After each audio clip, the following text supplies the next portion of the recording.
And the BMP discussion is a good segue into our next speaker, John Crumrine, who is retired NRCS, who has put together a BMP Toolbox, and that was back in 2011, and he has some updates and ideas for updates he'd like to share. John? Thank you, Mark. I'd like you all know that 2 weeks ago I was enrolled in this, registered here as a participant, and then with a little arm twisting I ended up as a presenter. So we'll start here with the first slide. The BMP Toolbox was done under contract working with Dave Baker here at Heidelberg to determine those best management practices for dissolved phosphorus and to focus on those. What I did in this effort was sit down for about 4 months and review all the literature I could find on practices for dissolved phosphorus. And what I did to update the toolbox is I tried to remember all the things I've learned the past 6 years on retirement and update the toolbox to reflect some of those key changes that are shown in some of Libby's work and then shown in some of Laura's work. I should thank a lot of people that helped on the original toolbox. Some of you are in the room today, and some of the inputs that you made during the initial review and discussion process are used in some of the revisions you'll see today. Why am I really concerned about water quality? I can't lie. I'm a fisherman, and when I see water quality issues, this is me fishing, and that's my hand out there in Lake Erie, the Western Basin. This really concerns me, and I certainly want to do my role or share in correcting situations like this. Several purposes for Toolbox. We made a list of those BMPs. We tried to provide information on their function, ones that would be most effective and easily adopted, and as yet today to serve as a framework for discussions on ways to improve those practices or select the best ones. Other objectives at that time were to focus on BMPs that would reduce dissolved phosphorus losses from commercial fertilizers and soils, provide example conservation cropping and tillage system. We'll talk about that briefly later, but they have to address both particulate and dissolved phosphorus. You just can't do one. We tried to exclude BMPs that do little or anything to reduce dissolved phosphorus and runoff, at least for this toolbox. And we looked at additional areas where research was needed, and that research has been underway the past 6 years, and we're going to try to incorporate some of that in what we see today. Two key concepts that I like to think about when using the process for selecting dissolved phosphorus BMPs is the equilibrium balance between dissolved phosphorus and particulate phosphorus when you're doing conservation work, and how levels near the soil surface influence dissolved phosphorus concentrations. This illustration shows the relationship. As you do a better job increasing your erosion reduction, your particulate phosphorus drops down, and that's what we want. We want to do that. But the risk involved is at the same time, dissolved phosphorus as a percentage of the total phosphorus coming off that site goes up. It's just how it works out there. And we're hopeful that we're always reducing the total phosphorus, but we have to be careful because of the relationship of bioavailable phosphorus attached to particulate phosphorus, plus dissolved phosphorus is all bioavailable. So we got to really be careful of that relationship. Another relationship illustrated here is how the importance of the location and accumulation of phosphorus at the soil surface. Here's low soil surface levels of P.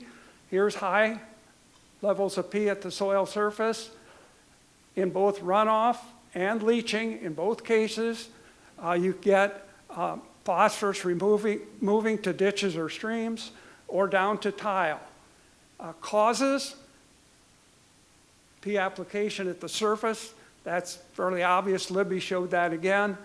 Shallow and reduced tillage tend to keep P at the soil surface, and bioaccumulation of crop residues, be they corn, stover, wheat, straw, cover crops, whatever.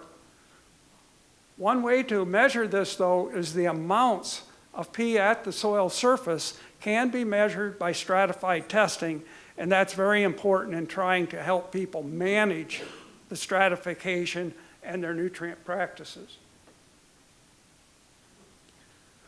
We looked at these practices, how they would be effective in affecting concentrations and how they would be effective in impacting runoff here total. We looked at storm runoff before. This time we're looking at just runoff amounts in tile and storm runoff. We doing it that, like other people said, to look at the concentration times the flow factor. You tend to get a feeling for what you're doing at the edge of your field. This is a rating system we use to rate the practices. We rated them for impacts on dissolved phosphorus. We rated that same practice for impacts on runoff. And we had this scale. This is based on NRCS, let's see, what do they call it? Conservation Practice Physical Effects. It gives an idea of what the practice can do. And then we had several practice groupings for the DP BMPs. And when I began this review here a few days ago, these are some of the concepts I reviewed. I still felt that the rankings are based more on, well, some of the current research, and it's still that dissolved phosphorus concentrations are a function of amounts of fertilizer, depth of fertilizer P application, depth of tillage, and the permanent nature of the soil cover. And I came up again with some of the same questions we discussed in the past, and one of them deals with soil organic matter levels and how they really, as they increase, like in a no-till cover crop system, how do they affect nutrient cycling and the possible changes needed in fertilizer usage, and how the Tri-State Fertility Guide might be updated to reflect some of this. And then the other two questions were how do 1, 2, 3, or 4 practices interact compared to just one alone, affecting both dissolved phosphorus and the runoff. Okay, this is how the table was looked. There's a couple, Well, anyway, on the right side of the table in your handout, there's columns on practice use and practice cost. I did not really take the time to go review them. They may have changed a little bit as well. Okay, under nutrient management practice, we had, for example, soil testing agronomic, soil testing environmental, vegetative mining, application rate, variable application, and in the review, some of them changed a little bit. I'm not going to take the time to explain everything, but the red, for example, in the soil testing, it went from a 1 to a 3 because of the extreme importance to application rates. Originally, it was a 1 and 2, but the soil testing environmental, I moved up to a 5 because of its importance to not only application rates, but methods, plus the ability to evaluate stratification and how to measure nutrients that you're going to manage later. So this type of rationale continues on through there. Application rate and variable application rate, they ended up rated the same. Nutrient management continued. Some of the practices, time, method, here's shallow broadcast, or shallow incorporate, airway. The airway, I did increase a little bit as far as effect on DP concentration because it affords the opportunity for phosphorus fertilizers to move at depth up to 8 inches sometimes in the soil profile, which it could really stop and reduce dissolved phosphorus runoff, especially for that first storm. Banding with corn planter and so forth, The deeper the phosphorus is placed within soil, the better the ranking here. Sometimes you can look, there's benefits for runoff and benefits for dissolved phosphorus. If you add those together in your head, you can see maybe the overall benefit for that practice. Conservation tillage, because this was a discussion 6 years ago, because of having some tillage done in this rotational no tillage, this went to -1. We added continuous no-till with cover crops, and we also added, I added, inversion tillage. I can't describe the 4-letter word that means because I'm a conservationist. What does it start with? P? Anyway, you flip the soil over to get rid of your stratification. Conservation cropping, there were some changes in there that tried to, cover crops went down a little bit, a minor amount. P nutrients are held over winter, may release as DP before the crop is used in some cases, and they tend to add to bioaccumulation on the surface. Down in these two, which are actually CRP practices, are not used annually in any crop field, I moved the fertilizer application factor from the practice. Originally, there was a benefit for no fertilizer application, so we changed that a little bit. Conservation buffers. This is an area that I made a change after the handouts were printed. So if you want to write some of these changes down, you can, or you can see me afterwards, but there's some minor changes here. And water management, you can see the practices we had here, made changes in trial drain inlet control, tile main repair. Because of the delivery, well, here it says, blind inlets eliminate the direct entry of recently applied P fertilizers and soil P to tile after storm events. So that's one area that in our quick review, moved this up. And there, if you add that together, you get maybe a +6.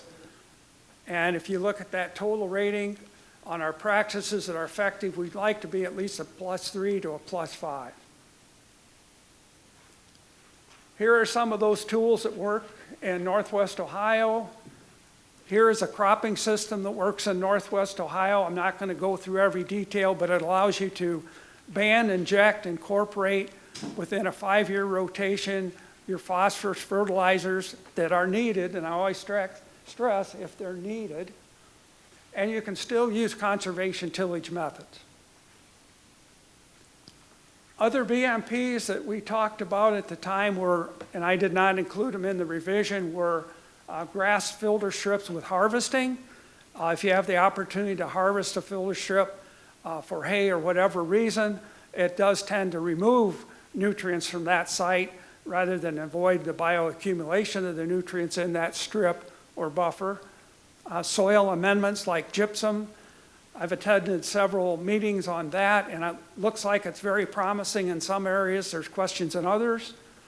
Bioreactors at the edge of the fields are being tested more and more, and I'm sure you know of others.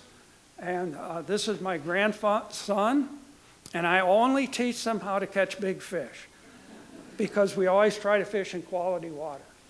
Thank you, Mark.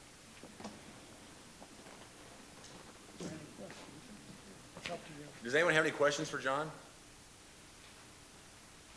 And I just wanted to keep John here for a second. You know, John retired, what, 6 or 7 years ago? 14. 14 years ago. Okay. But, you know, upon retirement, he thought he was going to actually retire. Well, I think he's been maybe busier with some of this water quality related things and the Sandusky River Watershed Coalition in the last 5 or 6 years than maybe he wanted to be. So he decided he's going to move next month to northern Wisconsin. Then he's really going to retire and get away from everything. Either that or just winters aren't quite cold enough for him here. I'm not sure which. But we really appreciate everything John's done with projects with Heidelberg and the Watershed Coalition, everything that's come up in the last 5 years with all the water quality issues. John's been willing to step in and do whatever he could to help progress the information out there, and I really appreciate it, that all the help he's given us.